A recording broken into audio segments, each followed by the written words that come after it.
Deborah here. Just want to let you know that I'm thinking of all of you. I miss you very much.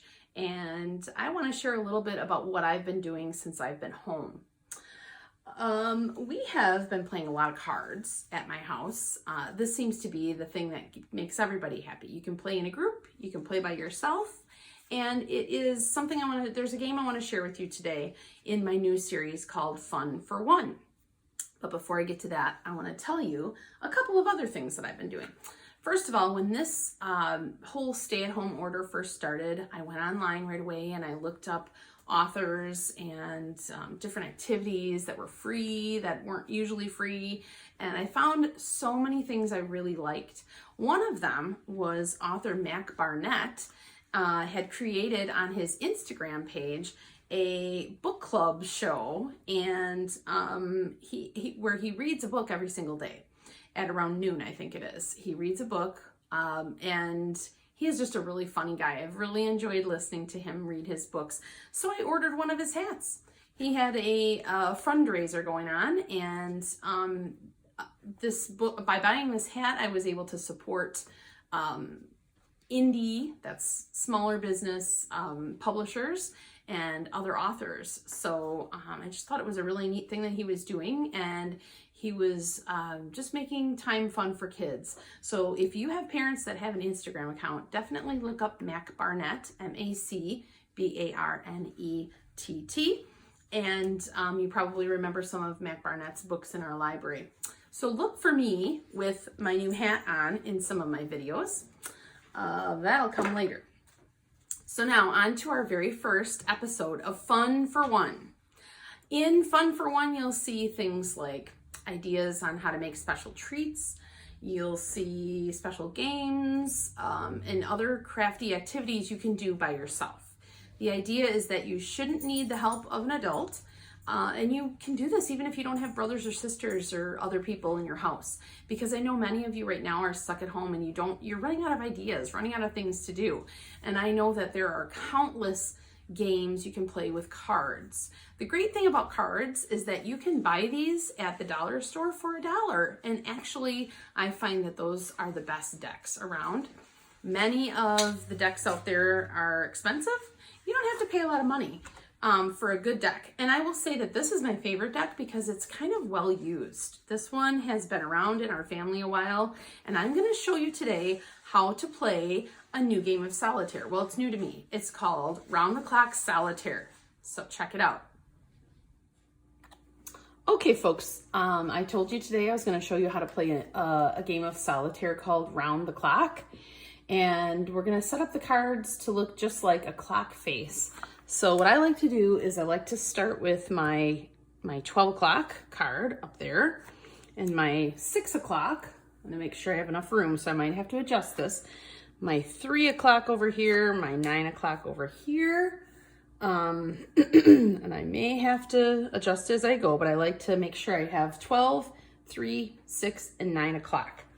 Okay, now I'm just using that as a reference for where to place my cards. So this would be 1 o'clock. And this would be 2 o'clock, 3 o'clock, 4 o'clock, 5 o'clock, and we have 6 o'clock there already.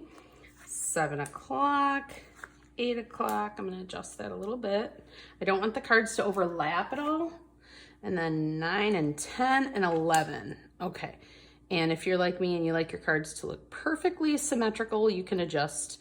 But right now, all we want to do is set it up so it looks kind of like a clock. Okay. All right. So we're going to make sure that we have all of these cards face down, and each pile needs to have 4 cards. So right now I have 1 for every number of the clock. I'm going to add 3 more, and I don't even have to do them one at a time. I can do the whole pile at once. So I'm adding 3 to the 12 o'clock, 3 to the 1 o'clock, 3 to 2 o'clock, 3 to 3 o'clock, 3 to 4 o'clock, 5 o'clock, 6 o'clock, 7 o'clock, 8 o'clock, 9 o'clock, 10 o'clock, and 11 o'clock. Okay, now, like I said before, we have all these numbers around our clock, and we are left with 4 cards. Those all go in the middle.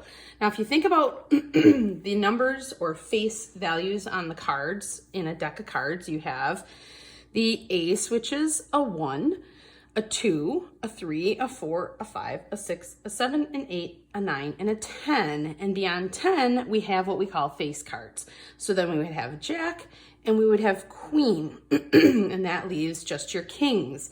Now, the purpose of this game is to try to get all of these cards revealed in their place value without having all the kings show up first.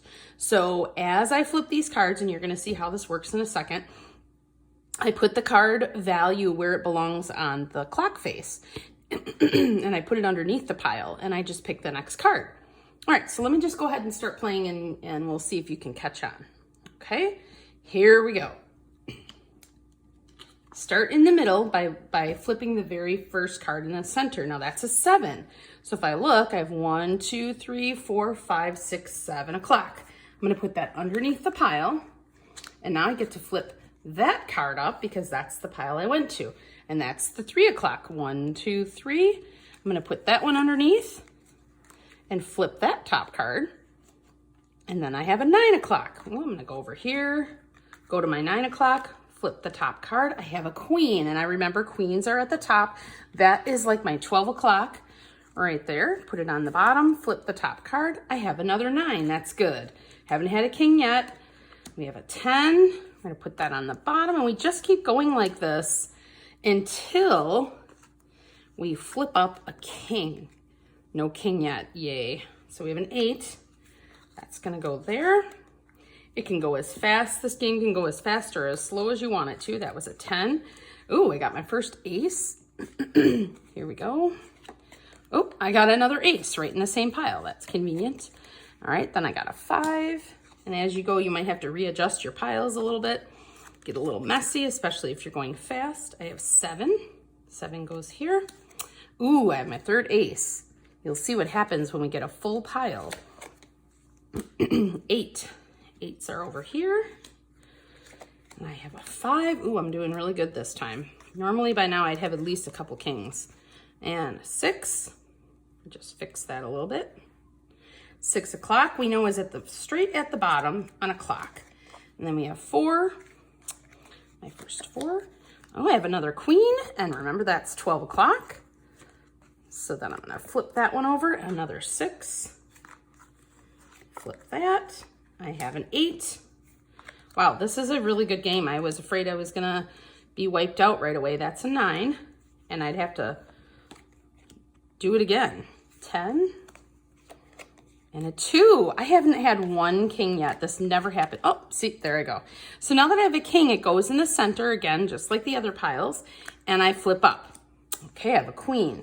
So again, the goal is to, another king. Goal is to not get 4 kings before all of these numbers are revealed. All right, 8. We might have our first pile, and we do. We have all 4 8s here. Okay, so one of every suit also. So you see 4 8s, you should have a heart, a diamond, a club, and a spade. Then you know you have a full deck. I always like to start by counting my deck of cards before I start a game to make sure you should have 52 cards in a deck, and they should all be 4 of every card and 1 in every suit of that number. Okay, here we go with the 3. And keep on going. Oh, we got our third king. Now, if a 4th king comes up, we're done. We have not won the game. Whew, it's a 4. Okay, I'd like to get a few more numbers here. All right, we got another 9. There go our 9s. We've got 9 and 8 revealed. Oh, Jack, thank goodness. We haven't had any Jacks yet. All right, a 2 and a 3. Okay, what's nice about this is you can always make sure you're in the right pile because you should have all the same numbers in that pile. So Jack, 9, 10, Jack would go here. Ooh, I have an ace, and now I have my aces done. So as you can see, slowly I'm getting all 4 of those cards in the pile. Fingers crossed. Oh, good, it's a 7. All right, put that down here.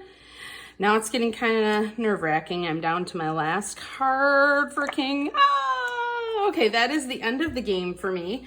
No big deal, I can play again. But you can see that if we had finished our piles, we should have a completed, I'm just gonna show you what it should look like if you win.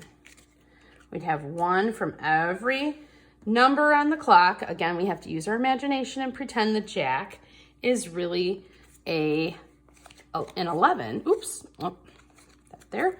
The jack is really 11. The queen is really a 12. This is what it would look like. And you can even practice some of your time telling skills and make sure that you have all your numbers in the right spot. So that is how you play round the clock. You can probably see why it's called round the clock. It is just like the face of a clock. Have fun, and we'll be learning some more solitaire games soon. Bye. Well, hopefully you enjoyed that game of solitaire. It is, again, called Round the Clock Solitaire. There are many more games I can show you, and I will show you over the weeks. I think next week I'm gonna try something tasty that you can make at home. I will post on the library activities what materials I'm using for each of these every week. And I think you're gonna like next week's, hopefully. There's a little something for everybody here. But in the meantime, get creative with your cards. Not only can you play solitaire games, you can also build structures with cards. You can practice some math skills. There's lots you can do with cards. And the best thing is you can play them alone or you can play them with somebody else. That's it for this week. Thanks for joining me on Fun for One with Mrs. Spohr.